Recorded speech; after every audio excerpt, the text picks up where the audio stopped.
there. Oh, everything about Shedeur Sanders screams he's the quarterback. But if people are going to negative in April, they're going to be negative now because they're going to be like, oh, where is he ranked? Forget that. Look at the interceptions that were off of Jerry Jeudy, off of Judkin's shoulder.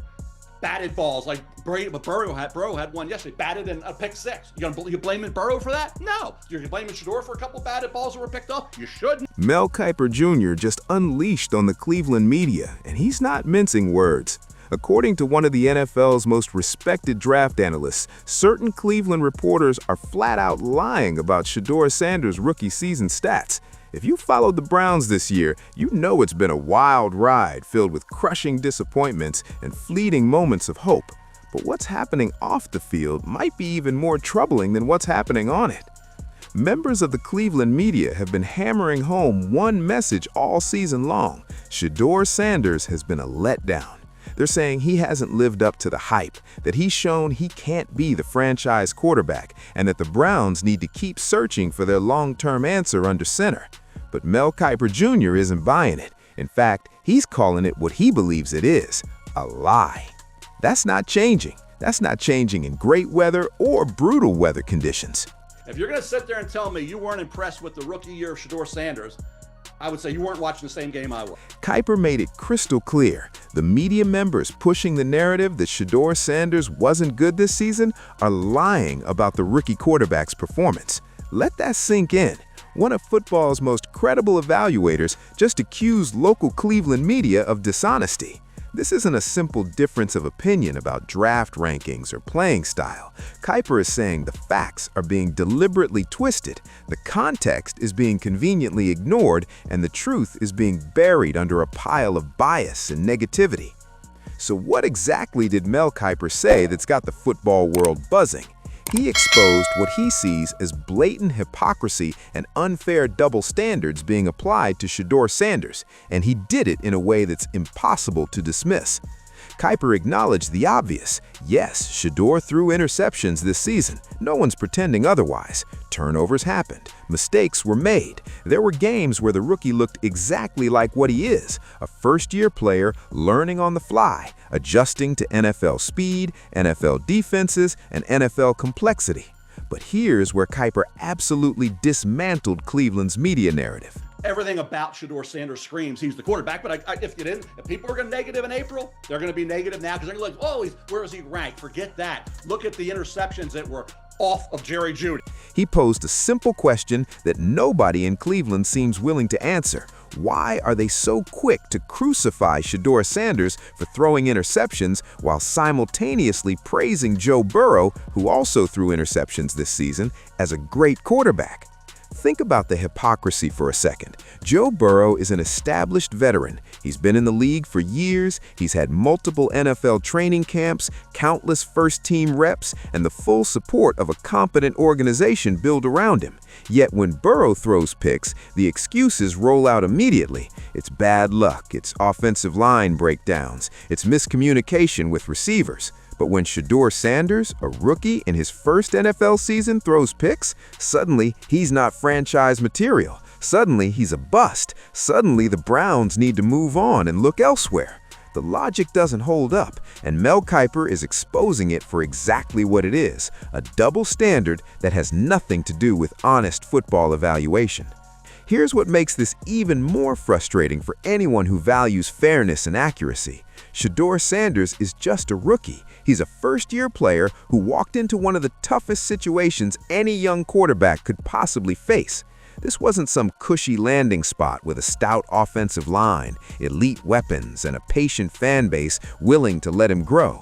This was Cleveland, a franchise starving for answers, battling injuries and inconsistency, carrying the weight of decades of quarterback failures on its shoulders. Mel Kiper laid out in detail why the media's criticism is completely off base. The reason? Shedeur Sanders didn't get a single first-team rep before the season started. Let me say that again, not one first-team rep. The Browns threw him straight into the fire without proper preparation. They didn't give him meaningful reps with the starting offensive line during training camp or the preseason. They basically handed him the ball and said, "Figure it out. Let's see what you got." to be fair here. So really, when you look at what Shedeur did this year, not having any training camp with, never with the ones, defense, offense, be thrown out there, playing in brutal weather conditions, not in dome. And you know what? Shador Sanders didn't just survive. He showed real flashes of what he could become. He displayed legitimate poise in the pocket. He made throws that had Browns fans thinking that maybe, just maybe, they'd finally found their quarterback. Mel Kiper was on point about Shedeur, and what we've seen on the field has proven him right. This young quarterback was making plays even in brutal late-season Cleveland weather, games where the wind's whipping, snow's falling, and even veteran quarterbacks struggled to complete routine passes. But despite all this context, despite all these circumstances, the Cleveland media keeps distorting the truth. They keep pushing narratives that don't match what's actually happening on the field. Every time Shedeur Sanders does something positive, they move the goalposts, and no one exemplifies this better than Jason Lloyd. Let's talk about Jason Lloyd, because his coverage perfectly represents everything Mel Kiper is calling out. Jason Lloyd was completely silent when Shedeur Sanders wasn't getting any first-team reps. Where was his concern then? Where were his articles questioning why the coaching staff wasn't giving their rookie quarterback proper development time? Instead, Lloyd spent the entire offseason praising Dillon Gabriel, hyping him up as the Browns' potential answer at quarterback, never once asking when Shedeur would get a legitimate opportunity with the first team. Get them into the right calls. I think he can get them lined up. I think he can complete passes, get the ball out quickly, and keep the chains moving and not turn the ball over. And that's what they're looking for. Think about that timeline. Lloyd was perfectly fine with Shedeur sitting on the bench without development opportunities while he championed another quarterback. But once Dillon Gabriel struggled and Shedeur got his shot and started winning games, what happened? The same Jason Lloyd suddenly turned on Shedeur, writing articles and making statements claiming he can't be the Browns' QB1 next season. Dillon Gabriel will become the first quarterback to make his initial NFL start in one of the international games. Jason Lloyd with his thoughts on Dillon Gabriel. I actually think Dillon is going to be competent. I don't think he's going to be a star. I don't think he's not throwing for 300 yards or anything like that. But I do think he's going to get them into the right calls. The audacity is stunning. The lack of self-awareness is remarkable. And the inconsistency is exactly what Mel Kiper Jr. is exposing for the entire football world to see. Where was Lloyd's journalistic integrity when it mattered? Where was his push for giving the rookie a fair opportunity during the offseason? He was silent, completely silent. But now that Shedeur has stepped up and shown what he can do despite impossible circumstances, suddenly Lloyd has plenty to say, and none of it's positive. Let me be clear right now, because someone needs to cut through all this noise and speak the truth. Shedeur Sanders is the Browns' best hope at quarterback right now. That's not exaggeration, that's not blind loyalty or ignoring his mistakes. That's simply recognizing the reality of Cleveland's quarterback situation and acknowledging what Shedeur has already demonstrated in his limited opportunities. When we're talking about Shedeur's performance, the impact he's made is undeniable. Let's look at the actual facts, the real numbers and game results that Cleveland media seems determined to ignore or downplay. Take the first Raiders game. Shedeur threw his first NFL touchdown and racked up 206 passing yards. Combined with Myles Garrett's defensive dominance, Shedeur's performance led the Browns to victory. That's a winning NFL debut. That's a rookie quarterback stepping onto a big stage and delivering when his team needed him. This wasn't garbage time production against a prevent defense. This was meaningful football in a game the Browns had to win. Shedeur showed composure, accuracy, and the ability to execute under pressure.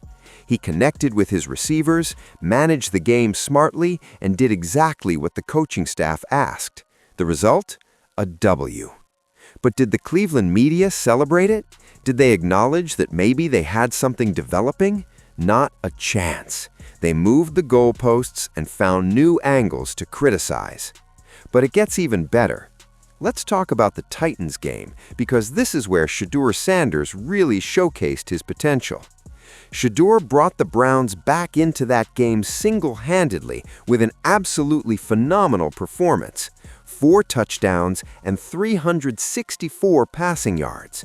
Let those numbers register. 4 touchdowns, 364 yards in a single game as a rookie without having gotten proper first-team reps in training camp. Those are elite numbers by any measure. Those are the kind of stats veteran Pro Bowl quarterbacks put up in their best performances, and Shador Sanders did it as a rookie who was essentially thrown into the deep end. How can the media ignore these numbers? Are they not watching the same games as everyone else? Or are they so locked in to their predetermined narrative that they're willing to dismiss objective evidence that contradicts it? The 364 yards weren't just empty stats piled up in a blowout loss. These were meaningful yards that moved the chains, sustained drives, and put the Browns in position to compete. The 4 touchdowns weren't flukes or broken coverage. These were well-thrown balls, smart reads, and excellent execution under pressure. Mel Kiper is absolutely right when he says they'll keep hating on Shedeur, and Shedeur Sanders is going to keep getting better. Because here's what the Cleveland media doesn't seem to understand or refuses to acknowledge. Rookie quarterbacks develop. They learn from mistakes. They improve with experience and coaching. The interceptions Shedeur threw this season are part of the learning curve every young quarterback goes through in this league. The fact that Mel Kiper Jr. felt compelled to speak out this forcefully tells you everything you need to know about how unfair this media coverage has been.